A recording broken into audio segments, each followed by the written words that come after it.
Welcome back to the Common Good Show, brought to you by Guadalupe Roastery, a program that celebrates a fundamental truth. Life is a beautiful gift, full of blessings and trials, learning experiences, and opportunities to grow.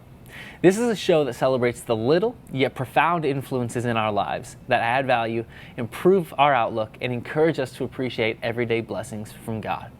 These are the conversations that contribute to and highlight the common good as told through the experiences and words of our special guests. All of our guests share an unwavering commitment to their faith and the acceptance that they are at their very best when God is put first in their lives. What is the common good, you ask? Simply stated, it is the sum total of social conditions that allow either groups or an individual to reach their fulfillment in its entirety. And speaking of fulfillment, I have with me a dear friend, George. Thank you so much for spending some time with me. I'm so happy to have you on the show. Yeah, man, I'm excited to be here.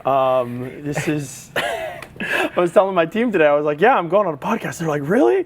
Send me the link. So hopefully you'll be able to send me the link later. Absolutely. We matched outfits. I called you. You called me. You know, we're exactly the same. We're off to a good start. I'm going to dive right into it with you.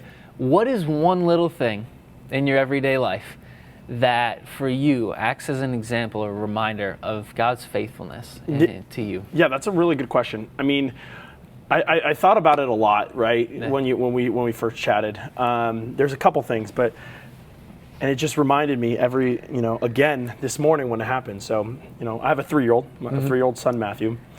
And so every time he wakes up, he's like, I gotta brush my teeth. I gotta brush my teeth. He has his little mechanical toothbrush and he has his toothpaste.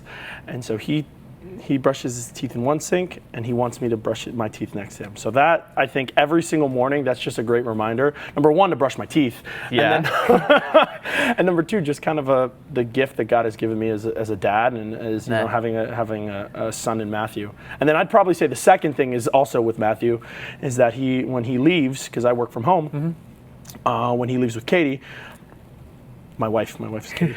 When he leaves, he drives and he wants me to run next to the car. So, just being able to run next to the car and see him. So those were kind of the two things that just every single morning without delay, it's just a reminder of God's love for me and just the blessings I continue to have. Yeah, I love that because I think kids demand attention. Yeah. Regardless of the form, right, whether it's you just waking up and brushing your teeth or whatnot. But to have a relationship where your son is like not begging, but like is inviting you to that in a way where it's like running next to the car like that. It could be something where you're like, oh geez, like I don't have to do it again, but it's like that's so sweet. And it's so funny. He's so independent. He wants to do it himself. He wants to put the toothpaste. I'm like, no, you're gonna waste the whole tube. The whole tube. And it's good. It's a constant reminder, and I enjoy it. I mean, I need someone like that because I'll be honest, I brush my teeth every day. I would hope so. But sometimes it's about noon, and then I'm like, ooh, I didn't brush this morning. Yeah. But you can't forget. No, you can't. It's usually like the coffee breath, and then you just kind of just like, ooh, hey, what's up, man? Ooh, come on. I'm talking to people. I gotta. What do you have? And I'm sure it's changed over the years as Matthew's gotten older. Right. Do you have a morning routine that like really gets you grounded? Yeah, and it's funny because it ebbs and flows, right? Because of just the changing in my career and the changing in my day to day. So obviously before the whole pandemic and before everything and before where I was able to go out and do my thing, every morning, wake up, go to the gym, grab a cup of coffee and then head to work, right? That was my morning routine. Boom, boom. That was it. And now it's kind of been a little bit different, right? Because I'm working from home, but also I'm able to, I'm still able to work out in the morning. So, I work out in the morning, I get home, get dressed up for the day, make a pot of coffee for me and Katie, and then, I get Matthew ready for breakfast and for his day. And then if other than like one day a week, I get to mass in the morning. So it's a really the flexibility of my job is beautiful because I can go to daily mass, and then we've bumped into each other there as well. So mass and then confession. There's 3 times a week you can go to confession there, so it's an awesome opportunity. And the days I don't go to mass in the morning, I really try to just drink my cup of coffee and like stay away from my phone for at least like 5 minutes. My wife will say it's not true, but I try to stay away. I try to stay away from my phone for 5 minutes and just like be, So, well, and it's difficult too because obviously working from home, when you're not on your phone, it's not like you're just setting something down, not paying attention. Like that's everything right there. And so the moment like when you set that down, you're fully present then with your family and with Matthew and that. And that's nice. Is there a point in whether work or with your family where you really felt a sense of divine inspiration, or the Holy Spirit really leading you? Anything that you can remember where it was like, man, I was headed one way and then this changed, or if you just like felt really moved in a certain direction? Man, that's a really good point. That's a really good question. Just you can take your time. We don't play around. I know. I mean, divine inspiration. It's. I would say the past year has given me a lot of.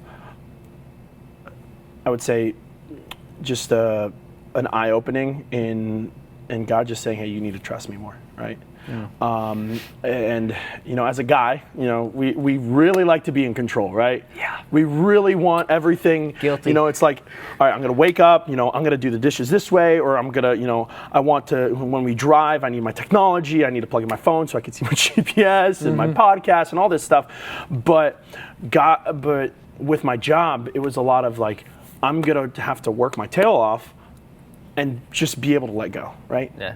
And a little story is, I was really gunning for a promotion, right? I was really trying to get this job, and within my company, and I was really scared. I was stressed. I was like, man, I don't know how I'm going to be able to do this. Like, I need to hit certain metrics, and I was doing everything I could. And there was times where like, oh man, I need this job and I'm so stressed, I don't think I can do it. And then at one point, it just clicked, and Katie was like, Katie's my rock, right? Katie's my rock. She's like, she asked me, hey, how's your prayer life?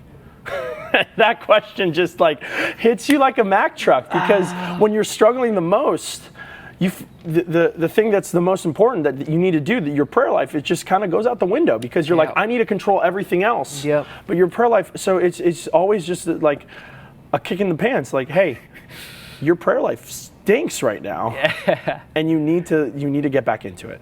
And I think me taking a step back from the stress of the job, and it's an exciting job, it's a great job, don't get me wrong, but just taking a step back and realizing that my prayer life needs to be my number one priority. Because how can I give 100% of my job? How can I give 100% to my wife, 100% to my child, and to everyone around me if I can't get the graces from God, right? And so the graces that we get, God he's like kind of just holding it up here, and he's like, all right, George, just ask, right? And as soon as you ask, he's gonna outpour his graces on you. So it was more of a trust than just humility, just like, let the Lord work. Well, and exactly what you said, like, especially as men and like men of faith, there's a goodness, right? There's a grace in providing and planning for your family and taking care of them. But then you run into the side of it where we need to control. And it's like, okay, if I can make sure I do this and this, and then this is in order and this is in order, and guess what? That's not how life works. No. But you're spot on in the sense of, we can only give, and I say this because I feel this in my own life too. If we're called, like, I think we're called to sanctity in each moment, meaning like, you don't need a specific job, you don't need a specific workplace, you don't need something big in order to bring people to God, or for you yourself to glorify Him. It's each and every single little moment, whether it's brushing your teeth in the morning with Matthew, or running next to the car, working with your team, every phone call, or even just sitting here now talking. But there's no way that I can give you 100% here, or I can do it at work, if I'm not being filled back up. Right, exactly. And I love that. and there's only one place, one source where it just keeps on pouring. Yeah. And it's funny because I forgot who told me this. It was either a priest, my dad, or someone wiser than me at the time, or probably still is. He's like, when you're in corporate America, or when you're in the world, right? Yeah. Jesus said, live in the world, but not of the world. But you want to. That's fun. Yeah, exactly. you want to show you're different, right? Mm-hmm. Without actually showing you're different. So people are going to understand how we're different, how we're Christians, or and we love the Lord just by the way we act. And that's, I think, maybe something that I try to live by every single day, because if I can bring some sort of goodness to my team, to the people I interact with, just by saying a simple prayer before my meal when we're all at a happy hour, or not using the Lord's name in vain when everyone's talking and using the Lord's name in vain. It's just the small things that set you apart, and it's tough because you're surrounded by that, and sometimes you fall into those habits. But I guess we're getting into big things when the little things. It's the little things, right? Life in itself is, I think it's made up of all those little moments, right. and so I wouldn't discourage you from getting big and when you talk about stuff, but I want to make a point of saying, when I went to school with you, that was one thing that there was one thing that in particular always stood out to me, and this is one of those things where you don't have to do something crazy or big in order for people to know you have a relationship with God. And that's what, right, and he calls us to live in the world, but not of it. And so it's in our own little way by staying true to who we are. And you were just, no matter what time of the day it was, it could be in the student center at midnight or something. I don't know how, I don't know why, but you were just always so full of energy in life. and I was like, this man, I don't know what it is, but I was like, but I need that. I need whatever he's got going on. That's what I need. And it was one of those things where and we never, I never had a conversation with you about it. We never talked about it. But one of those things where if I was feeling really lazy, or I'm like, man, I sat, because I'm working from home too now. And after sitting all day long and just being in the same place, you can get there and, your eyes get tired and you just keep working. But then at a certain point, you start to be like, I need to get up and move, or whatever. Oh, 100%. And it's just that reminder, George was always he was on fire, man. I can muster up a little more. It wasn't always like that. There was a lot of just crashing back in the dorm after just a long day. But I'll tell you what, from my end of things, it looked good. And you mentioned, or kind of as you're saying in that story, it was either your dad or a priest or someone. Who is somebody in your life that's had a massive impact on you, either as a mentor or as a friend or something like that? It's a good question, because there's so many answers, right? I've been blessed with, we got time. Yeah. I've been blessed with a lot of amazing people in my life, from my dad to my grandfather to every single priest that I've ever spoken with. But I would have to say, just from a standpoint of resilience and of continuing the faith, I'd say my grandfather. He has an amazing story, and it'd take a lot longer than 45 minutes to go into it. But he was a Cuban refugee.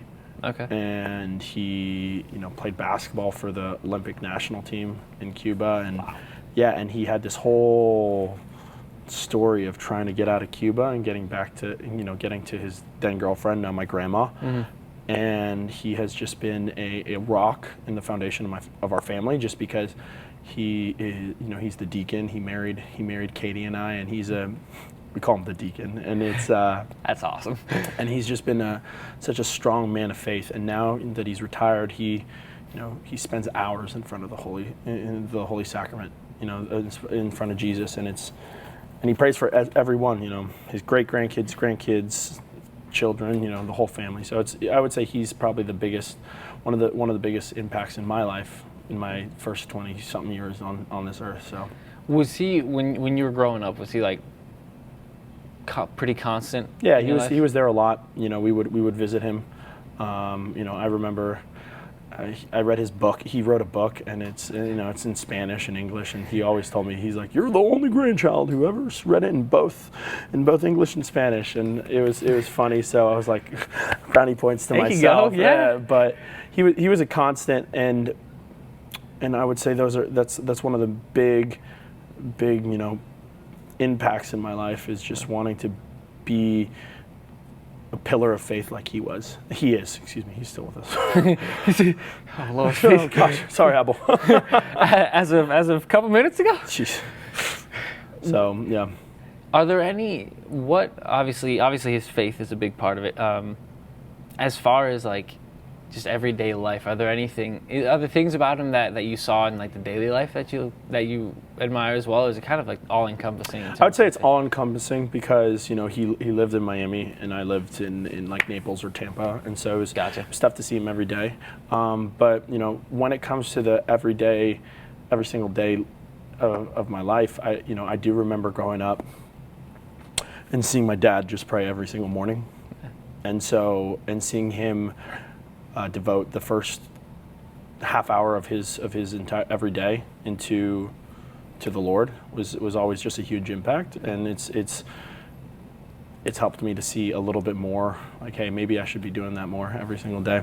So I think it's the little things, right? So when it comes to making sure that your life is put together, and your life is so running around all the time, and it's just the thing that anchors you should be, I mean, for me, should be prayer. And when I'm not praying, my life is not anchored at all.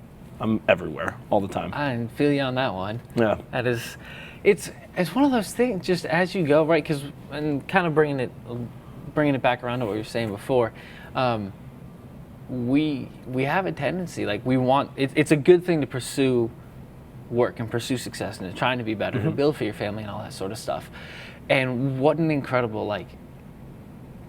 gift to see that in your dad and your granddad. Yeah. Because I think something that is lost is the impact that we have on people that never gets like shared or spoken about. Meaning like you said, whether it's just saying grace before a meal at happy hour, that little thing for you, it's just like you're living faithfully, you know, doing your thing. And it's a small prayer, right? You're offering the meal up to God and thanking Him for it. But for somebody across the bar who just sees a group of people come in, has nothing to do with you guys, no idea, but maybe they've been feeling a little low in work, or maybe something's going on in their life, and they look around and everyone's just having a blast, and all they catch is like the 2 seconds of you just like finishing your prayer, doing the sign of the cross, and then just like going back to everything.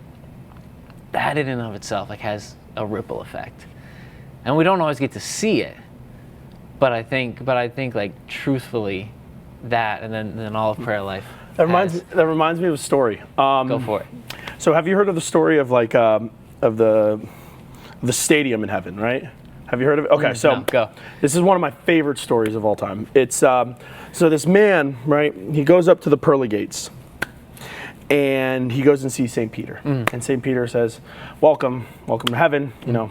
Come on in, right? You made it. Bring it home. You made it. So, and he's like, we're going to go see Jesus. And the guy's like, oh, that's amazing. I'm so pumped. But Peter said, we need to make a stop first. So they go to this step. They go to like this field. It's bigger than like Arrowhead Stadium in Kansas City. It's massive. Okay. It's huge, right? And they walk in, and you know, if you ever walked in like a crowd or you see movies, it's like you hear the dull roar, right? It's like, and then he goes through the tunnel, and they walk to the middle of the field, and it's like packed with so many people. It's like everyone's going crazy, like chanting this guy's name. And the guy looks at St. Peter, and he's like, who are these people? He's like, these are every single person that you directly or indirectly helped get to heaven. And so the guy's like, like chills, right? Yeah. So the guy's like, I don't know half these people.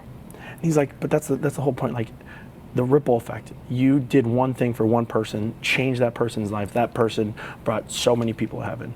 And love that. So whenever I talk to like high school kids, whenever I talk to anyone, I'm like, how big is your stadium going to be? Like, what's your stadium going to look like? Yeah. How many people are you going to get to heaven? Because our whole call is to be disciples, right?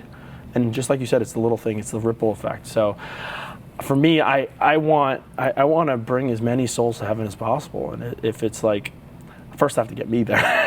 It's a good start. And that's just, and I'm struggling as it is to get me like, you and me both. I'm like, man, I get to Mass and I'm like, oh my gosh, I'm so tired. I'm like, geez, I barely slept last night, or I'm wearing a shirt that I wore 3 days in a row, or and you know, make it work.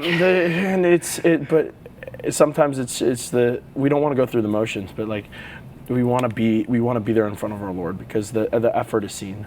And I just love that story, because number one, it's a little prideful of myself, and because I'm like, I want so many people to be chanting my name, but I want to see everyone in heaven. So I think that's probably one of my favorite stories of all time. Yeah. And I love that. Yeah. I haven't heard that one, so thank you. Trademark. I think it brings up a good point though of and you said like the guy was like, I don't know half these people. And like you said, the ripple effect, but even going to Mass after, like going to Mass if you're wicked tired and wearing the same shirt, if somebody saw you, but it's like if somebody saw you wearing that shirt and then they saw you back at Mass, like, man, this dude does not miss. And I'm pretty sure he's in the same clothes. He must be so stinking busy, but he still made it to Mass. Man, I'm not sitting next to him. He probably stinks. That's why nobody's sitting next to him. No, Grace. You're a wonderful smelling man, George.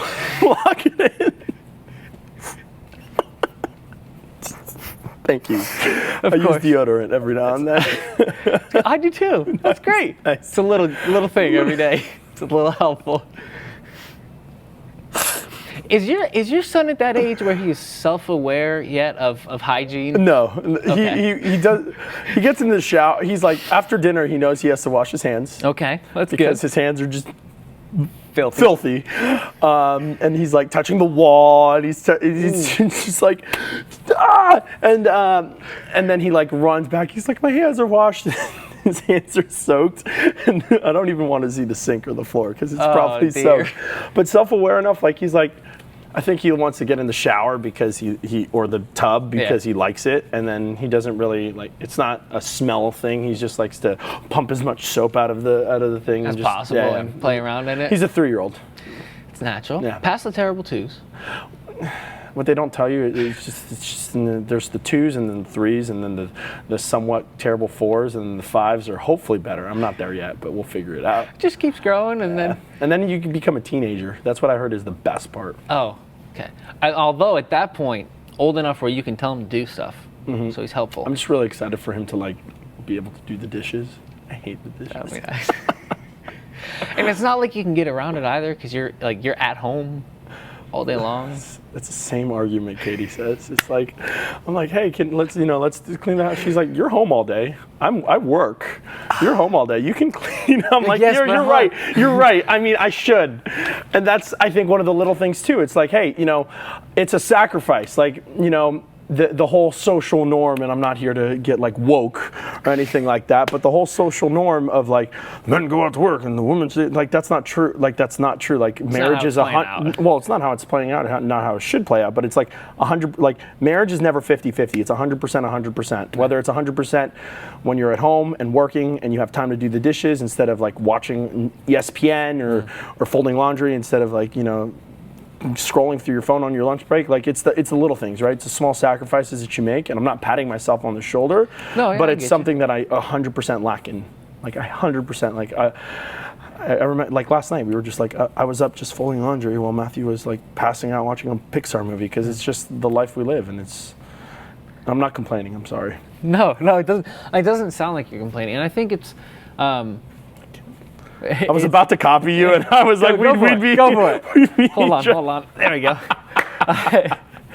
It's one of those things where the fullness of life really comes from all the little things. Right. So like, you're folding laundry while your son's watching a movie, but it's Mother Teresa says, right? Do small things with great love. No.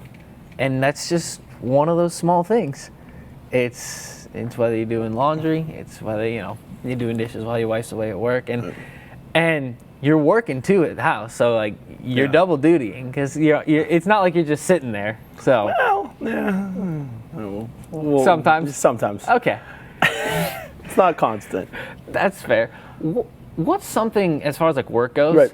And it kind of ties into you working because you work at home. Right. Are there any like characteristics or certain values that either you've taken from work and you've applied to back home, or taken from home, applied to work, and that you think really not just like make things go, but really like they help bring your life to where it should be as far as like focus on the right stuff? Yeah, I would say I'd say it's twofold. Number one, like we'll start from work and bring home. I'd say being really tight with my schedule. And making time to talk to our Lord in the morning, because like my work is just like I live by my calendar. Like from 7 to 6, I'm on the calendar. It's this. But then I should also be living by the calendar and making time to speak with our Lord. Yeah. It's not if I have time; it's when I do have time. I just need to make it. And I think from home to work, just like being like having a positive attitude at all times, because I have people that depend on me, and I have to train, I have to develop, and helping them see their fullest potential and continue to keep a positive attitude. It's sometimes tough because I'm not having the best day, but I have to remain strong and be a good example. It's the same thing with like Matthew, right? Like if I have a bad day, sorry, I had to think about that for a second. If I have a bad day at work, I'm not bringing it home, right? Yeah. Even though I work from home, but I'm not bringing it home because I have to. And that's hard. It is hard, and because like it's a part of your life. Yeah. You're spending more time at work than you're with your family, so not like being able to shut that off and leaving work at work is and being emotionally mature enough to separate those two things is something that I've had to carry from from home to work and work to home. Yeah. Because you have to be able to do that. And I think I'm still learning. I've just been I've been in the working field for now like 4 or 5 years now, and so it's still a process. And day by day, as long as you get, I forgot who said it, but if you get like 1% better every day, you're getting 365% better every year. You know what's wild? What? Is I forget if it was last week or the one right before that, but one of my previous conversations, that is the exact same thing we talked about. It's crazy. In terms of because it's real. Like you face so many. And I was talking to a good friend of mine last night, and I was laughing. He's like, "Man, how's work going and everything?" And I was like, honestly, in the best way possible, I feel like I'm 20 steps behind, always. Not because stuff's not getting done, but just because there's always so much more, and there's always new developments and this and that, and we're growing and so quickly, and it's like it's good. It's all good. But it can be easy to like see the mountain of stuff in front of you. But it's real. It's 1% better every single day. Yeah. It's not that big of a difference, but at the end of the year, 365, baby. It's insane, and it's the best way. Like, it's the best way to tackle stuff too. Because if you're distracted by 101 things, you get caught up. And I actually, so my mornings kind of start. I'll wake up and I read the Bible and then do a little bit of like journaling before heading off to the gym. And I'm trying out these 5 questions. Okay. And I learned it from a gentleman who I actually had the pleasure of being on his show. And he has a company called Mind Wolves. Okay. And he's a Catholic, and it's all about it's a coaching. And he does athletes and all sorts of people. Cool. But one thing he talks about, he has them do a 5-part thing in the morning where they write down something they're thankful for. They write down their purpose for the day, something they're excited about, who are they going to thank, and how are they going to serve them, and then how are they going to be 1% better. Wow. And so like right at the beginning of the day, you're forced to be like, all right, this is one, it helps you wake up because you have to think, but you're forced to outline for the day, okay, this is how I can be just a little bit better. Yeah, you need to text me that. I'd happily, yeah, because I've been doing it for about like, I think 3 weeks now. How do you like it? How has that changed your mentality for the day? It's honestly, yeah, thanks for asking.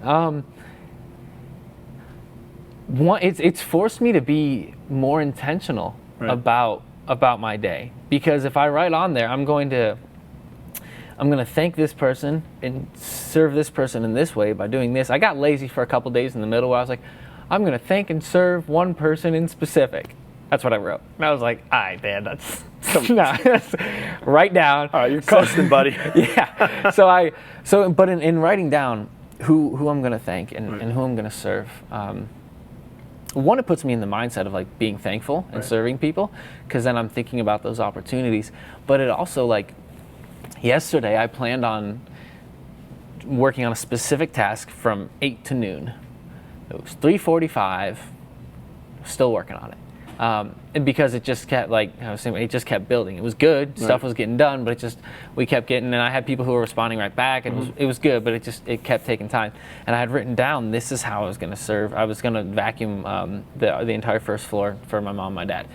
And it forced me to be like, Dan, like, let's go. Like, because I wanted to just be like, I'll just take a break and read and then move on to something else. But it's like if there's something about writing it down and then being intentional about it from the morning, and then the 1% better is a constant reminder that it kind of works in my head, at least backwards and forward, meaning I'm thinking about being better in that little way, but I'm also reminded that this is my reality. Like, what I'm living today, my job, my circumstances, my life, everything going on. Like, I don't need to be anywhere else. This moment is what I'm called to. And because I have a tendency to think big picture and everything. Like, there's certain habits, like, so I'm single, don't have a girlfriend or anything, but I do things on a regular basis that are intentionally for my, Lord willing, future family. Right. And so it's like I spend time and energy on little things like that, and I love it, and it adds joy. But sometimes it can lead to not those specific tasks, but that mentality can lead to me focusing on where I want to go to be instead of what you're doing right now. Exactly. And then I lose sight of the importance of what's going on right now, and I lose sight of the importance of here and now. It robs the life out of it. Right. It doesn't become this thing that I get to do. It becomes just something that I'm waiting in the process to move on. So it's been really That's good. really profound. Yeah. So it's been good. And it's definitely been a heart check too, because it forces me in the mornings to. Yeah, definitely. I definitely want to. If you can get that over to me, I'd love to. Does he have a book or something like that? He's got a book, a website, and all that perfect. stuff. So I'll send you the links and everything awesome. like that.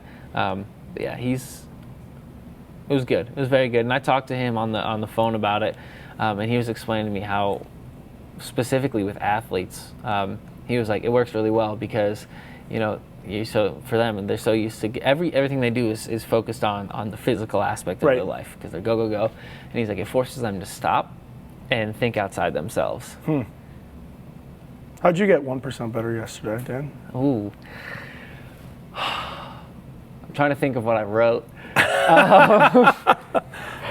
Actually, I think yesterday, I don't remember what I wrote, but yesterday was staying on my schedule, staying true to what I had written, like what my tasks were for the day, even when it ended up going a lot longer, when I wanted to move on to something else.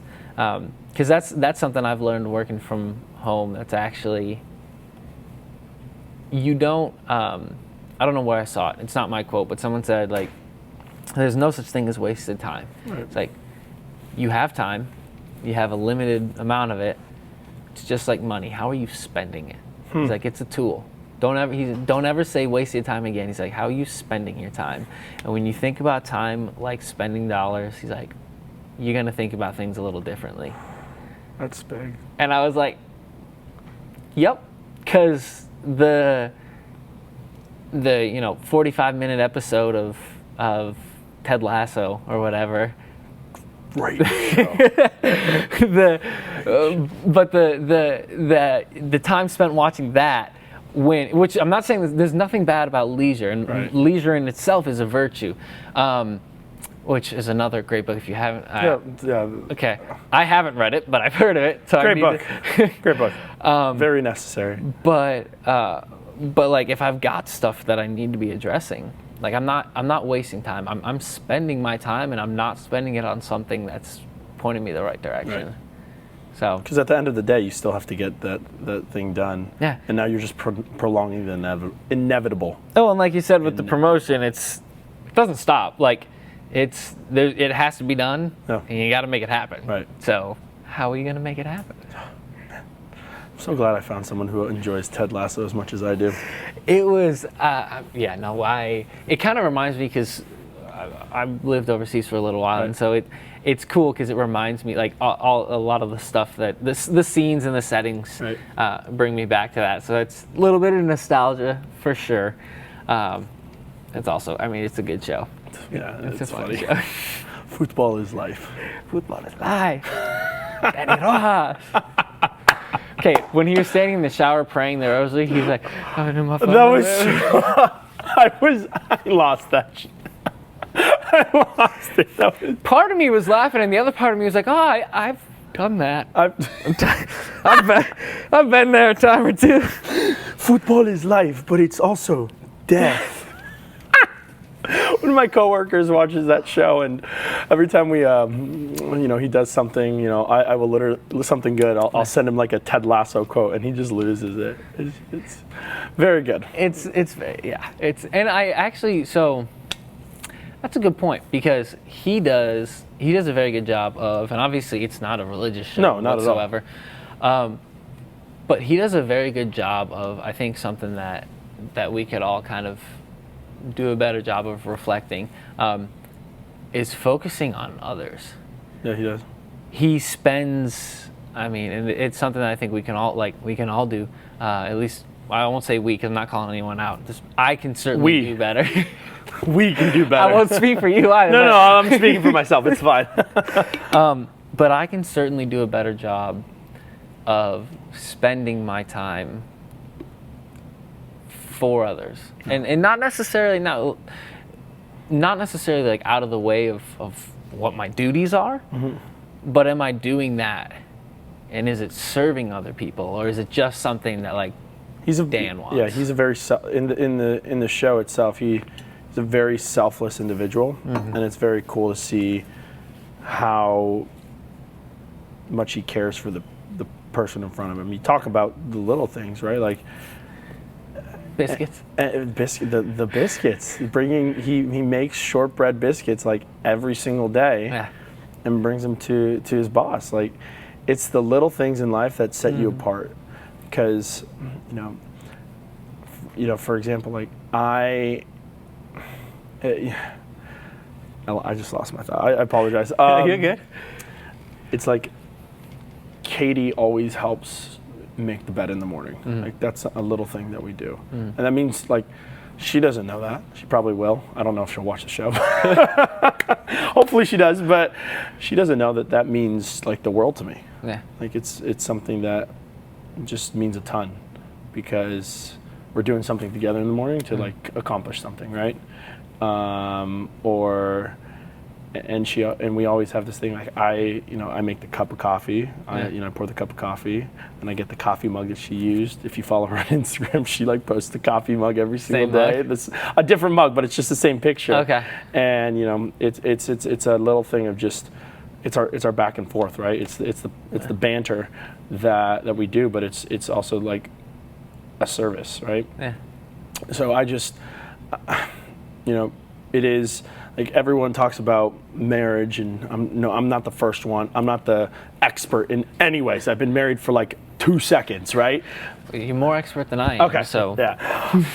But marriage is a lot. It's not big overarching acts of service or this or that. It's just the little things that you do because you are willing the good of the other person, right? So I think it's kind of, because it's hard because we're inherently selfish. Like I'm inherently selfish. I complain. I don't want to get out of bed. I hit the snooze button. I don't want to do the dishes, or and I know that how hard Katie works and how much she has on her plate, and she's also a mom, and so it's like, what can I do to make her life a little easier? And marriage is all about the little things, because it's in the end the whole point of marriage. It's a vocation. Nah. It's a vocation, and your vocation is to get that other person, is try to get to that other person to heaven. So I think that's something that a lot of people don't really realize when they're getting into marriage, is like, it's such a huge vocation. It's not just like hey, I get to spend the rest of my life. It's not, I get to spend time with you, and it's a beautiful thing, and whatever. But it's also about, hey, you're committing yourself. I'm committing myself to you to get your soul to heaven. And that's just like, when you think about that, you're like, oh man, that's heavy. That's intense. That's heavy, man. I gotta do. Oh, I already said it. I do. I remember somebody saying, and I don't know who it was, but they were saying, like, if you really think that you like someone, like you get into that point where you're dating and you're thinking about marriage and whatnot, it's like, just think, do you for the rest of your life, are you willing to get up every single day and die to yourself in just another little way? And because like you said, it's not, of course, like those big surprises or some stuff, like, absolutely, those are awesome and those are great, but that's not what like makes the marriage. That's not what brings you two closer on like a daily basis. It's the little things over and over again that, okay, you don't want to do the dishes, but you know how hard she works. You know that she's also a mom, and so when she comes home, she wants to spend time with her kid. If you want to realize how selfish you really are, you should realize, no, that's not, I wasn't going to say get married, because that's a bad thing. Just kidding. Cut that. No, I mean, it opened my eyes a lot. It realized, like, wow, I am a selfish person. I really need to get my crap together and just realize that it's not about me. We talked about technology earlier, right? Like, I love my technology. I want to have the newest thing. I want to have the newest this. I want to have the brand new watch, the Apple Watch, the this, the that, the whatever. And it's just like, you don't need that. You need to take a step back, buddy, and just realize that, like, that's not the most important thing in life. So, but, as a dad, we were talking, Matthew, I'm such a sucker. Like, he asked for something. I'm like, yeah, whatever you want. I love you. I want to give you this and that. You want a Nerf gun? Sure, let's do it. Let's run around. Want to play lightsabers? Let's do that. It's going to make it happen. But I'm trying to get him into sports already, and he loves basketball. Okay. He loves golf, which are the greatest things in the world. So, it's a good direction. It's a good direction. I'm sorry, he's not the biggest soccer guy. I'm not the biggest soccer guy either. That's fair. I can't play. I love watching, but I can't play for That's fine. to save my That's life. all we ask. So as long as people are watching them, it goes on, right? Exactly. Does he have the little plastic club yet? 100%. Yeah. That was the first thing I bought when he could start walking. Yes. First thing. That's amazing. I want to bring it back to your saying, like, if you want to realize how selfish you are, like, that's, and I know you didn't say like get married, but I know what you meant. Right. And I was having a conversation with somebody, and he was talking about I don't like who I am without God. And when he said it, I was like, oh, no, I know what you mean, but I was like, in my heart, I was like, I don't really feel that. I know what you mean, like, I understand, but I don't feel it. And then, like, 2 days later, I was praying about some stuff and really, like, in journaling and thinking about it, and it just hit me like a ton of bricks. Right. There were a bunch of little things that I thought about, and I was like, oh, I'm not nope. I was like, I never would have imagined that I would do something like that or be so selfish. Right. And again, that wasn't the thought process, but it's still what happened. And I was like, man, that was really selfish. Like, that was so all about me. And I was like, it's not a fun feeling. It's not, but I'm thankful for it because had I not had that moment, right, I would have just kept doing it. Right. And it's like, in a sense, like, when this is what I hear, obviously I haven't experienced it, but when you get married, you have that person who's there with you and can pull out those things. Like the gift and graces that come along with marriage, or yeah, you got to deal with a lot of other stuff, but you also have somebody who can see all your stuff. Yeah. And they help you become the best version of yourself. Yeah. Because they can point at the things that you're great at and the things that you need to work on, and they do it out of love. Yeah. And like the same thing that I said earlier today was, when I was struggling, I was freaking out, and I was stressed about work. Katie was like, "How's your prayer life, bud?" And I was like, "Oh, man." And you were like, "Don't ask." Yeah, please. It's trash. Okay. But the beautiful thing is, you can go back, even though your prayer, like if my prayer life was trash, you can just like, all right, cool, I'll fix it right then and there. Yeah. It's not like I have to rehaul everything and reorganize. It's just like, okay, cool. And God's not standing there like, nope, you didn't pray the last 2 weeks about it because you had it all under control. Like he's like, let's go. Pouring back in. He starts pouring. I think prayer is one of those things. And so Father Mike Schmidt. Yep. Yeah, okay. Famous guy. Yeah. I think it's safe to say that a majority of Catholics, at least in the United States, have a good idea of who he is. But he was talking about praying unceasingly. And I was actually talking to a friend of mine who's interested in the Catholic faith. He's a Protestant, but very active in learning and all that sort of stuff. And so we were having a great conversation. And he was talking about, like, man, I want to pray like all the time. I wish I could pray all the time. And I referenced this point that Father Mike said, and he's like, every single thing we do can be lifted up as a prayer. And his way of saying it, he was like, because I'll just kind of run through it, but he's like, when you're doing something, like during this interview, it's like, Lord, be present with me while I have this conversation, while we do this show. I offer this time up to you, and I resolve to accept the outcome. And the beauty of it is, not only are we inviting Christ to spend this time with them, but we're reminding ourselves, or I remind myself, I'm like, the whole point of this is to glorify God. And whether it's talking about the little things and sharing your experiences or stories about the stadium in heaven and the ripple effect, it's all meant to be lifted up to God. Right. And then the last part, and I resolve to accept the outcome. And if I had $1 for every time I've said that prayer, and then 12 hours later, been like, Dan, you said you resolved to accept the outcome. Let it go.